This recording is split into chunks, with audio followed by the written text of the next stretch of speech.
Hi, welcome to this video dedicated to the new version of the Eachine Assassin 180. This is a so-called version V2, well, fixing mainly the big ESC problem of the first version. I even didn't attempt to review the first one because it was so crappy about this ESC problem. They were burning instantaneously after the first flight because they were only 6 ampere. Now with this new version, this is the IRF version, so without any transmitter and OSD and FPV ring, goggles. So with this new version you have some 12 ampere ESC. We will see if there are also some other change. Let's open the box.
Okay, here is all the contents of the new version, so in the IRF version. So the first one was in RTF, including some basic goggles. Okay, their first are the R007, and also a fly sky receiver transmitter combo. Here is the firmware version. So as you can see now, you have to install the plastic legs. It takes just a fraction of a second, but if we can compare both of them, what we can notice, first of all, well, with the original version, the GPS was installed upside down and the GPS module installed on front.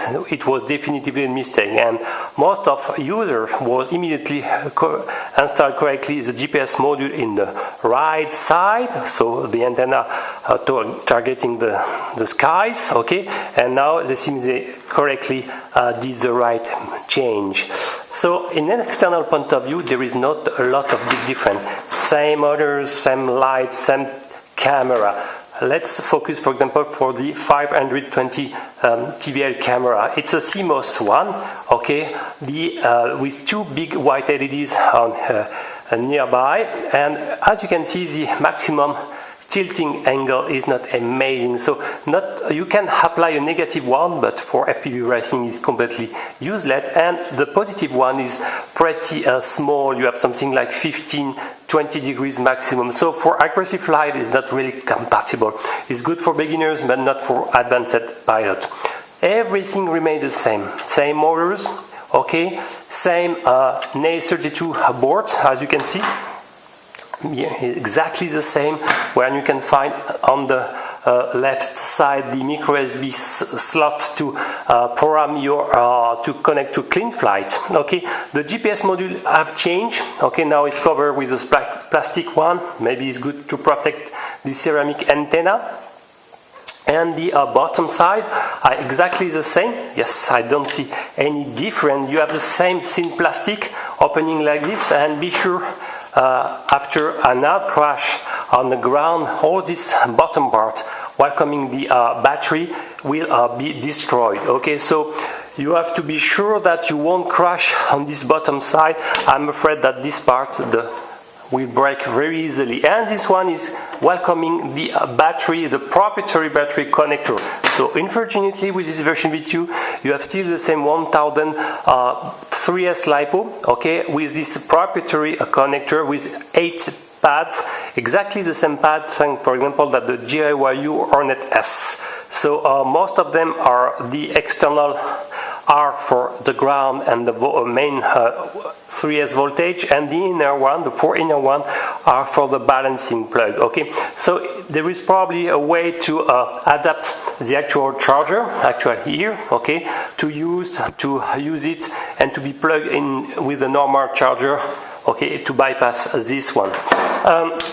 Except this ESC, okay, we will focus more on the ESC.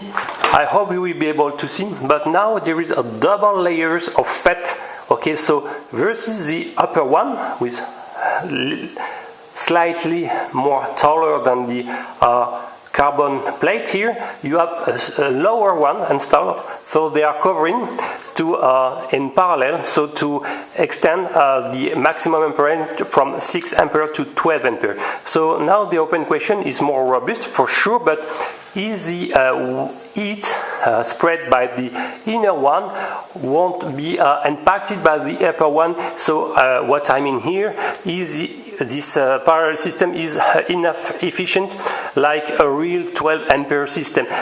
It sounds more like a fast and quick fix, okay, so it's an open question, but at the end 12 ampere should be good enough, and since the former one was 8 ampere at peak, it means that this one can reach 16 ampere at peak during 1 minute.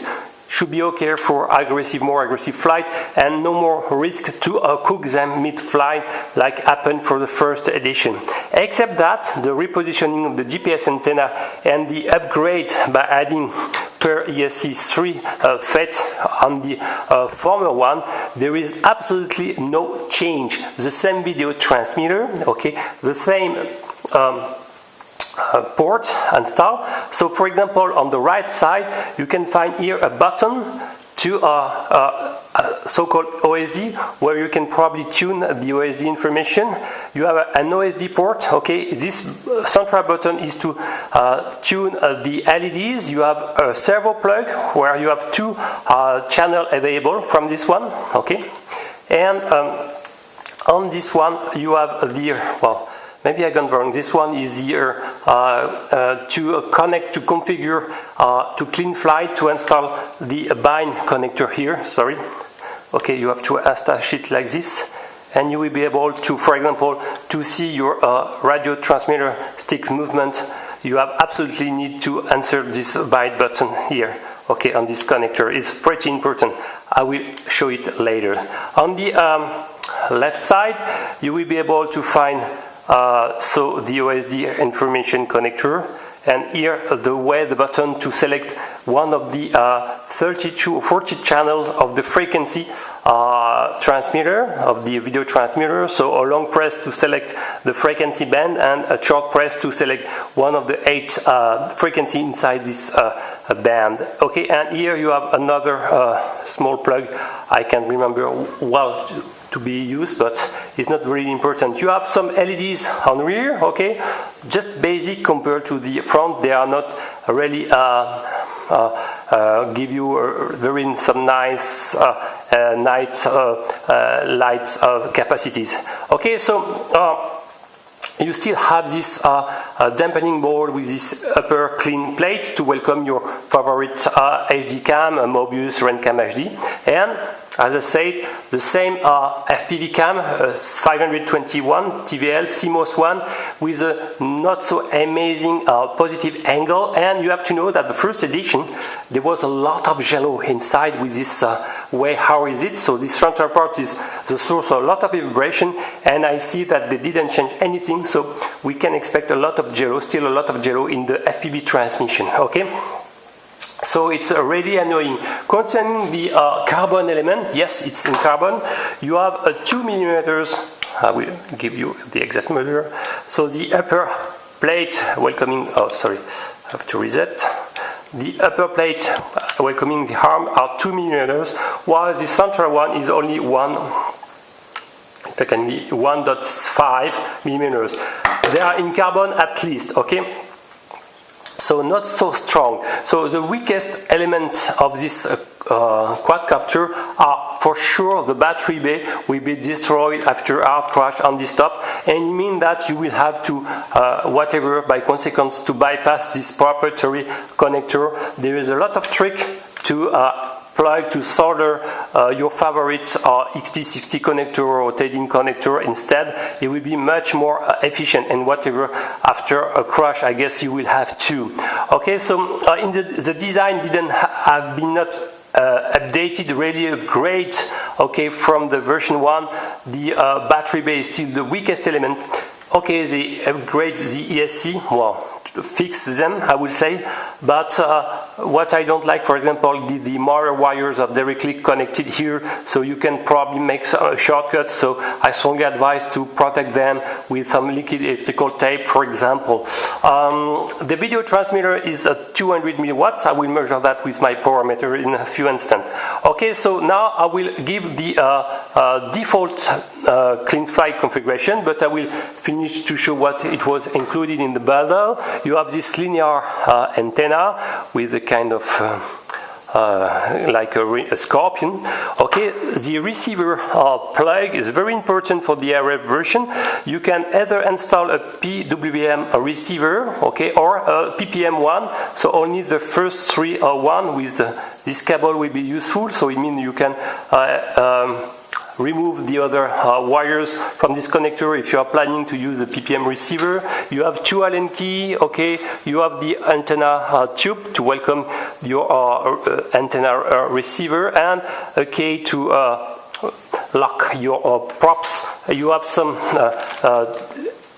8 props. They are exactly no mention, but they are the 4-inch model, so at least you have 4 spare props available.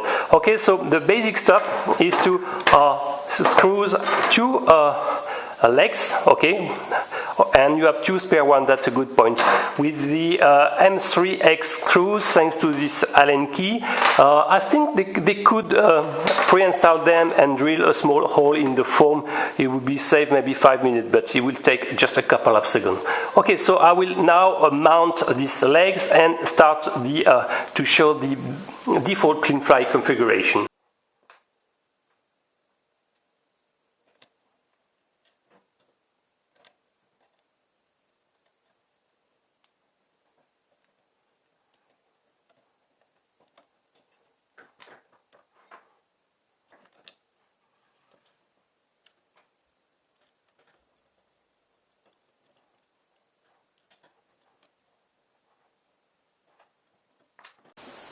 Okay, here is the default Cleanflight configurator. So first of all, if you want to see the GPS in Cleanflight and tune also the remote transmitter settings, you have to insert the bind stick like this, okay, into this connector.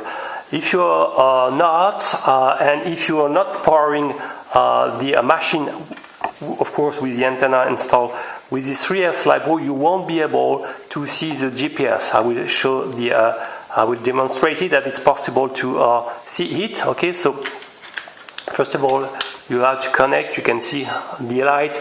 Never forget to install the antennas if you don't want to cook. And then I will connect the USB plug.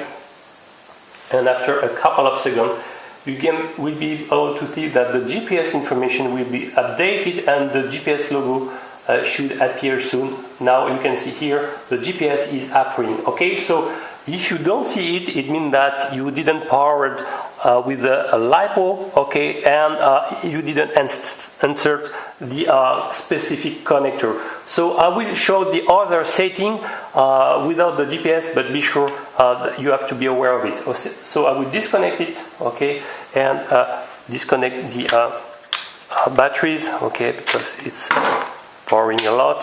So, and I will reconnect it. Okay, so now any chance to see the GPS is normal. I hope so. By default, you can see that the port, the second one is dedicated to the GPS, okay, and the default configuration is here. So what I strongly advise is to save, to back up your default settings, okay, into a file, okay. if you are doing any mistake, you can restore it by this button here. So as I said, in the configuration, you have the motor stop. The one shot 125 is disabled by default. You can activate it, but be aware it will probably a little bit influence the minimum throttle value, etc., your endpoint in your receiver configuration and transmitter of the endpoints. By default, you are in a parallel PWM. Okay, you are monitoring the battery, and of course the GPS is turned on with the U-Blocks protocol, auto detect. Okay, and no other option here. So in terms of fail-safe, be sure, especially when you will install your receiver, that you are correctly set your fail-safe. If you don't want your machine to have a flyaway, always do this test with the props off. Okay, and if your receiver don't have any specific fail-safe, you can also use this fail-safe of Cleanflight. So you will apply the minimum values of to spin very slowly. Okay, so around 950 should be a good value instead of 885. Okay, here is the default PID setting, fail-safe setting. Let's go to the PID. You have the lax float controller. The level strength here in angle is a little bit high. The roll rates are very slow. Okay, so not really adapted to fly aggressively and to make some acrobatic figure. You will have by default to increase this value. Okay, if you want to flip easily, the PID settings are really low, so they are probably not optimized to any aggressive flight. It's more to beginner rate, beginner level. The receiver is not set because it's the RF version. I will show in a few instants. And the different, this is a flight mode switch associated with a three-way switch. So by default you are in angle for the first value of the switch 0. Okay, in the second, between here you activate the magnetometer and some horizon. Okay, and the last one you are the barometers, magnetometers, still in horizon, and the GPS hold. So a very assisted flight mode, the last one. Adjustment, servo, new GPS here, let's strip, you cannot, etc. And the actual version of Cleanflight is the 1.12. Okay, so it's good to update to a new version. Okay, so now I will show how first to install a PPM receiver, and after I will update the Cleanflight configurator, the Cleanflight firmware to the 1.13. Okay, and I will show how to configure it. Okay, so to install your receiver, you have to remove the top flying controlling board. Okay, so 4 M2's X screws to remove thanks to the provided Allen keys. So it's just taking a couple of seconds.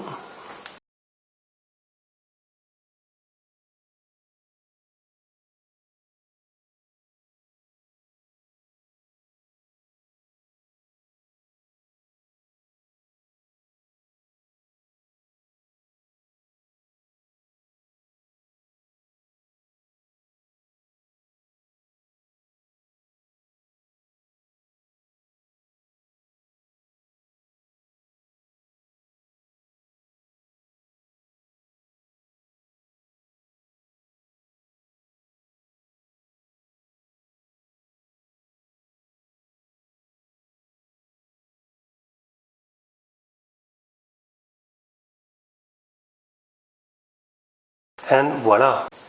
Okay, so first of all you have to gently open the control. Be aware to the ribbon cable. Okay, secure it, not bind it. And you have the default receiver cable associated with more the PWM default FlySky receiver. So you will have to gently remove it. Okay, like this. Okay, spare one.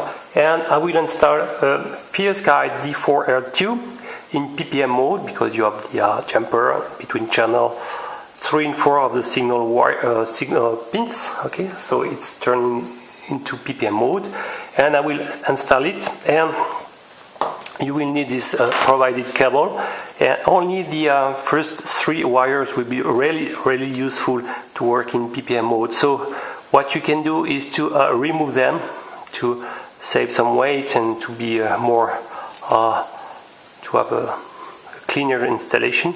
So you can use a small tweezer like this and remove from third pad. Okay, just this is the which color is it? The blue, like this. Okay, I will start to extract the first one.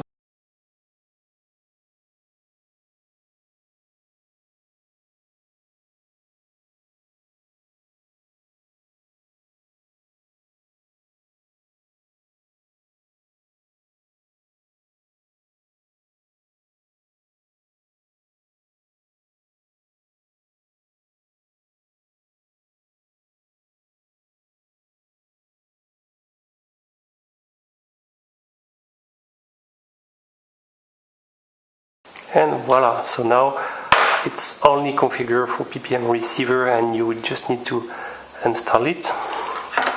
So be aware of it. Okay, so more installed like this. The signal is to be installed on the left side. Okay, and just press it on it. And voila, so now you have the PPM plug, just need to install it. Okay, so it's written channel 1, the white wire, and the 1 here, like this. And now it's installed, just need to place your antenna connector and configure everything in Cleanflight configurator. Okay, before to reassemble everything, I will probably use a piece of double-sided tape to secure the receiver, like this.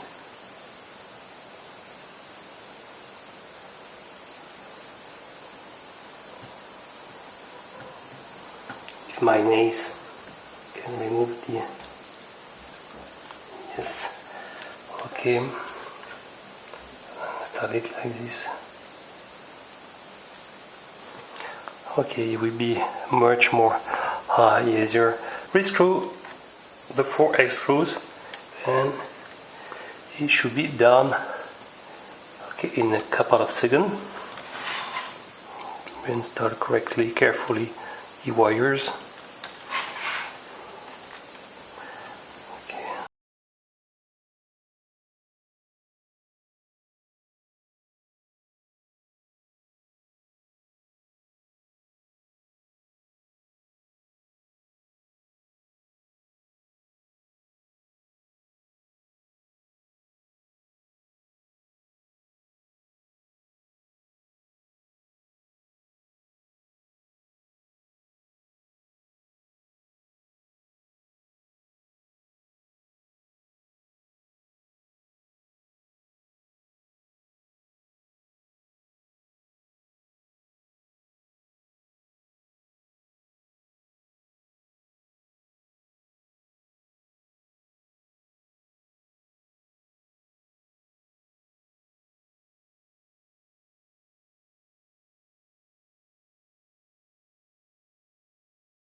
Okay, so to install the antenna, take yours, insert in the first hole. So be aware. When you enter, take a small tweezer. Be aware to not damage your 2.4 GHz antenna. And try to insert it into the upper hole. Okay, so it will take a couple of seconds. Be vigilant.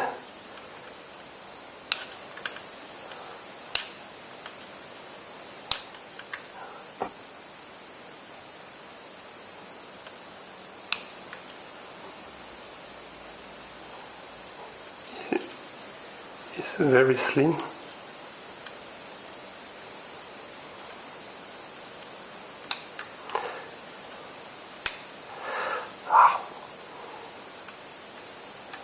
Like this. Then okay.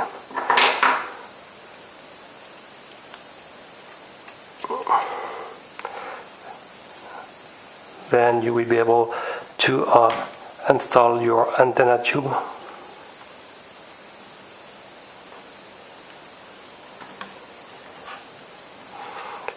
Inside the two hole there, like this, and it will be much more comfortable for the antenna positioning, and you can install, if you want, the hat of this one. You have to do the same for the other side. Okay, so before to show the new Cleanflight last version installation and configuration, I wanted to show you at least the emitted power of the original system. So I installed my immersion AC power meters, and I will give you, it's assumed to be a 600 milliwatts if I'm not wrong. So actually 200 milliwatts, sorry. And actually on this default channel I have only 172 milliwatts, so it's okay, it's acceptable for 200 milliwatts.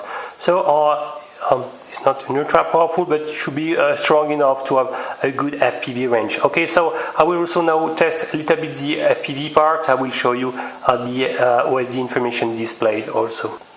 Okay, so now I will show the default OSD information display. So be sure when you are testing to remove the connector bind, because it will disable the OSD information. So it's just to configure through Cleanflight your receiver. So as soon as you want to use in real flight, you have to remove them. So I will connect the battery and look like the video display on this excellent Firmware FPV screen. So I hope you will be able to see.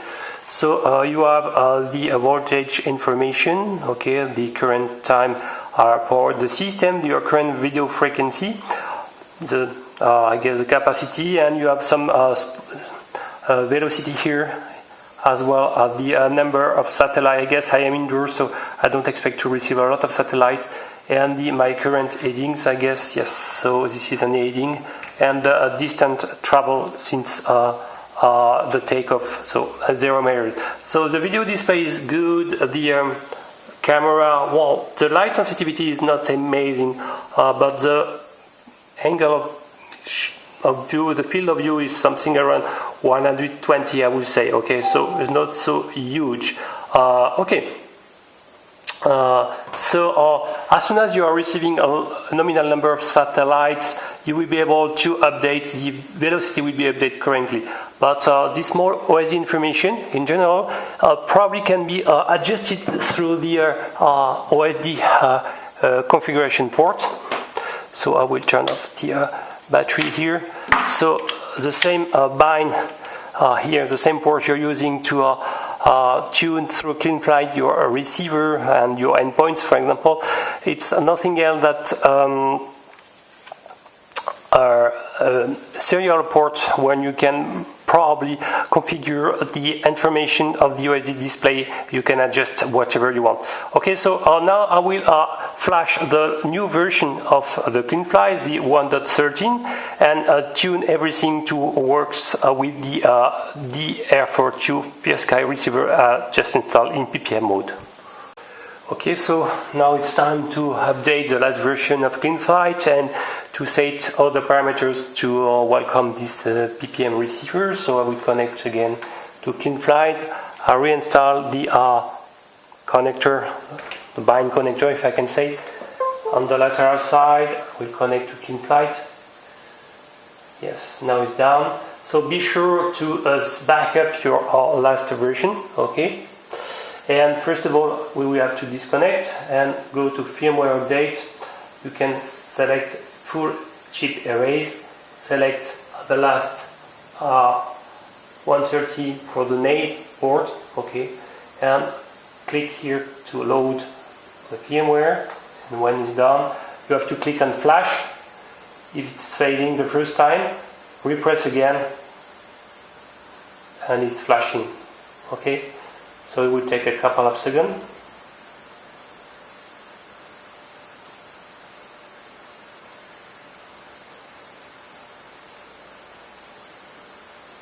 Checking. Okay, so now I can flash, it's rebooting. I can connect it, and now if I can check the version installed, so no problem, I've got the last 13. So we have to redo the default settings. We were in a 9 here, turn on this one, save. Okay, let's check that, port, save and reboot. Okay, check the correct speed, configuration. So you can activate or not the motor stop, okay, or not. I don't want, I will activate one shot 125 first without, okay, and set the PPM receiver here, okay. So be sure that the flight control loop time is first of all set very high, it was set to 3500, okay, and turn on the GPS and change the protocol to U-blocks, okay, like this, and you can disable the black box you don't have here. So it should be much more easier. Now I don't know if the receiver is powered by the actual USB. Should be not. So as soon as I will turn the battery, probably the receiver will show live. Okay, so I will disable it. I will connect the battery.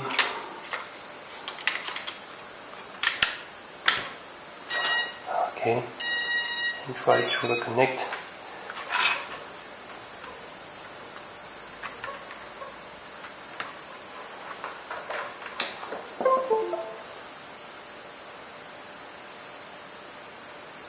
Okay, receiver. So I will turn on the receiver, and I don't know if I bound the yes, as you can see now, no problem. The sticks are moving correctly, so I can arm the motors, I can disarm, is working fine. So it was the way to do it. So you cannot configure the receiver without powering the system. So okay, as you can see now, the GPS is seen, so no problem. And for example, we can try to have a more responsive, okay, system. Try to calibrate with one shot. I will check if it's working. Not sure. Okay, and with one shot, let's check that. It seems that is not working. Okay, so one shot 125 seems not working, so you have to disable it, unfortunately.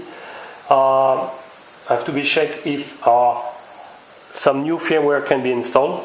Not completely sure. Okay, I forgot to save and reboot.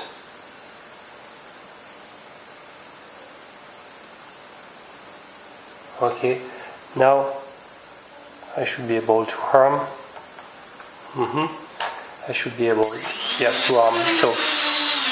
So unfortunately, the one-shot 125 is not here. Even if you can activate through the interface, probably the firmware installed on this ESC are not recent or not one-shot 125 friendly.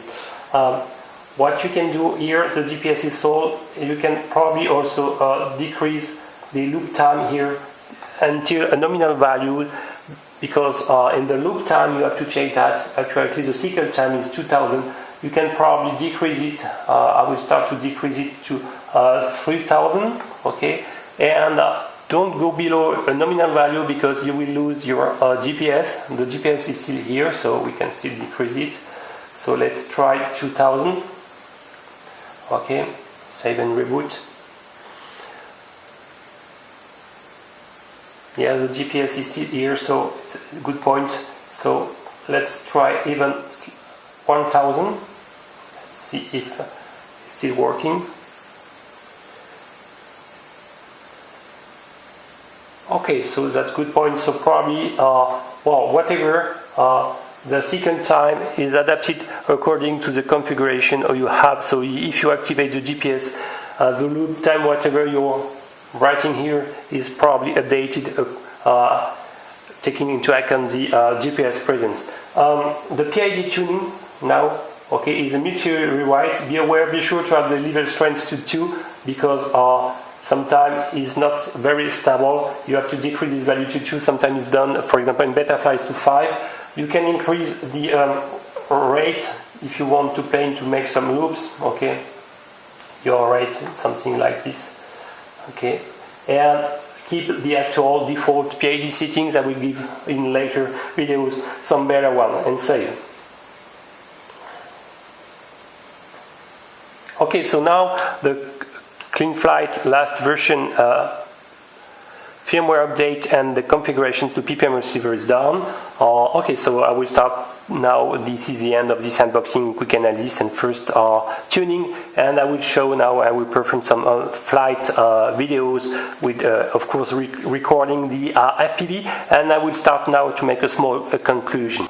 Okay, so let's make a first conclusion after this unboxing, quick analysis and first configuration.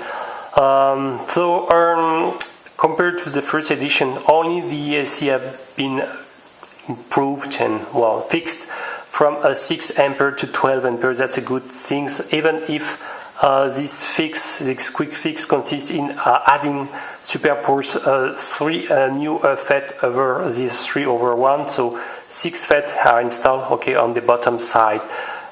Except the recolorization, also the GPS module more rear and with the antenna of the GPS more targeting the ground.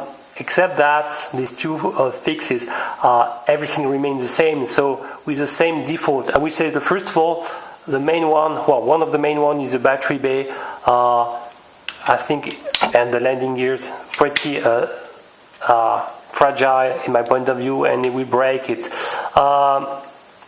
The proprietary battery is also a drawback. It's this X-pad connector is not very used and only probably to sell more spare parts. It's a drawback. Even there are tricks to bypass it and to install your favorite one. So versus time, I guess this roller part will break and you will have to strap a normal battery with Velcro straps, and you will bypass this type of not so efficient battery. Okay, they are only they don't have any mention about the discharge rate, okay, but they are not so efficient. So other inconvenients are the relatively poor positive angle of the FPV cam. The light sensitivity is also not fantastic, okay, so for ultra wide, even it's not so bad for a CMOS camera, okay, the field of view is around 120 degrees. The GPS is giving to you to the OSD information will give the instantaneous velocity, the ground velocity. That's good. No GPS coordinate actually given, but probably by answering the FDDI device, you will be able to add, thanks to the OSD firmware or an update of it, you can install, for example, display the GPS coordinate is useful. What I regret, for example, is not the presence of any buzzer out of the box. You have a buzzer plug, but you don't have one installed, and it's really a shame because you can lose very easily, and it's always a good point to have a default buzzer, even for smaller quadcopter. That's a drawback. I don't really like the wiring here. Okay, I'm not a great fan. And well, the one of the main also drawback with this machine, it's not a real ultra sporty machine. It's a little bit heavy. I don't know if it's too heavy, even if I didn't give the weight. But when everything is installed, you have a machine. Okay, so without the no. Okay, I can install on the scale. So without everything, 242 grams with the battery, reach 35 grams, and with the props installed, it reach 345 grams. So it's not so heavy for 180, but I guess the motor is a little bit underpowered, or the battery is not enough punchy, maybe only a 20C. I have to be investigated. So it lack of big power, you know. Maybe ASC also are a little bit weak, even if they have been upgraded to 12 ampere. No one-shot 125 support is a drawback. Okay, the FPV range is good. Okay, and now if you install, for example, a Fiasca, you have a great control range as well. The light, I like the LEDs, not too strong, not too poor. Okay, so it's good for night flight and to keep your flight orientation in lost condition. So definitively the V2 is not a big major upgrade, and well, I'm not sure I will advise to take one, to pick up one, except if you are a V1. Okay, you are a great fan of the design. It's not an amazing one. Okay, you can find some other competitor much more attractive. Even if I like the presence of the built-in OSD, it's a good point, etc. And the presence of GPS, it brings some extra OSD information, not so bad. Of course, replace the cloverleaf or the linear antenna by a cloverleaf, but even if this one is not so bad. So please expect as soon as possible some flight demo. Okay, and if you like this video, please submit, and if you like my channel in general, please subscribe. See you next time. Bye bye. Okay, welcome to the first overing demo of the Assassin version V2. So first of all, I will try to fix the satellite. I deeply regret this battery installation without any power switch. So you have to plug your battery like this, mine, and okay, and I will check on my FPV goggles that I'm fixing in up satellites. So let's check that. Okay, so it seems I'm receiving up to 4 satellites. I will record here, and arms I will fly in basic horizon mode. Let's see.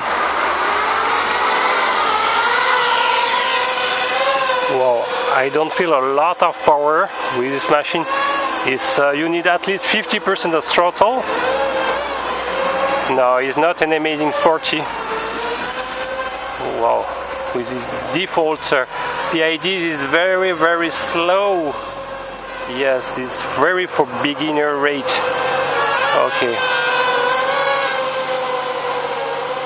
Hope you can see the white LEDs, pretty visible even in the presence of the strong sun here. Yes, punch out of really, really slow. Okay, I will turn more dual rate now. You have the LEDs pre-programmed, seems to be, when you are turning. The yaw with the 0.5 set in Cleanflight 1.13.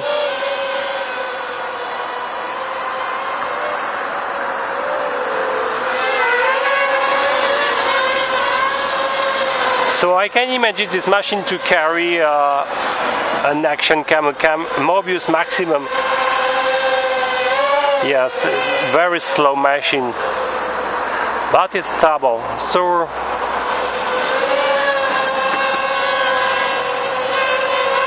So in my point of view, it's a little bit underpowered.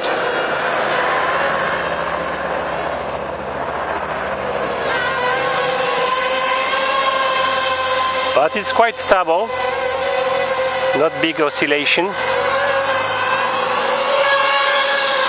Okay, I will land here.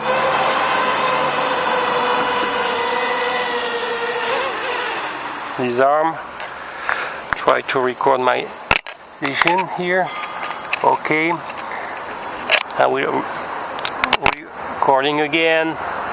11.6 volts rearm here. Let's see.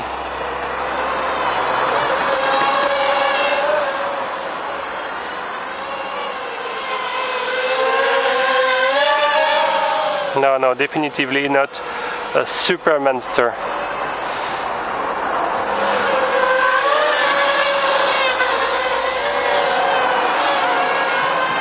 I'm accusing more the battery to be to deliver not enough juice. Okay. But really I like the white LED is not so strong and very visible. Okay. The default PID settings are slow. I don't think you can even perform some acrobatics movement with. I'm a little bit afraid about flips and something, even in acro. I'm afraid you are losing a lot of altitude.